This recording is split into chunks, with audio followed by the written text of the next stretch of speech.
The Lord be with you. And with your spirit. A reading from the Holy Gospel according to John. Glory to you, Lord. Jesus said to his disciples, I have much more to tell you, but you cannot bear it now. But when he comes, the Spirit of truth, he will guide you to all truth. He will not speak on his own, but will speak what he hears, and will declare to you the things that are coming. He will glorify me, because he will take from what is mine and declare it to you. Everything that the Father has is mine. For this reason I told you, that he will take from what is mine and declare it to you. The Gospel of the Lord. Praise to you, Lord Jesus Christ. When I read this Gospel, what jumped out to me was the Spirit of truth. He will guide you to all truth. And you know, with all the fake news and everything, it's hard to know the truth. And I heard recently of a college professor. He was a science professor. And he basically gave his lecture on science saying that God doesn't exist. And then he challenged his students to prove him wrong. So one student came up with an orange. And he began to peel it. And then he said to the professor, is this orange bitter or sweet? And the professor says, I don't know. And the young man said, well, you have no experience of this orange. And because of that, you don't have a clue whether it's bitter or sweet or not. The same way, he said, you don't have any experience of God, so you don't have a clue. I'm a Catholic.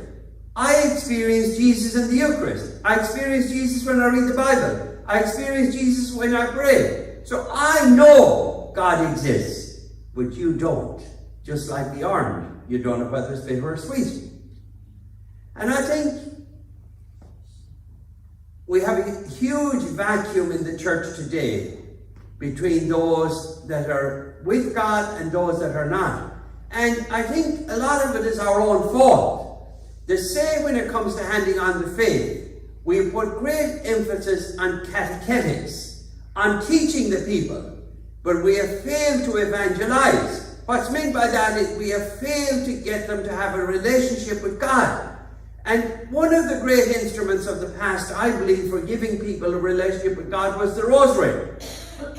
You know, how many times do people teach the rosary anymore?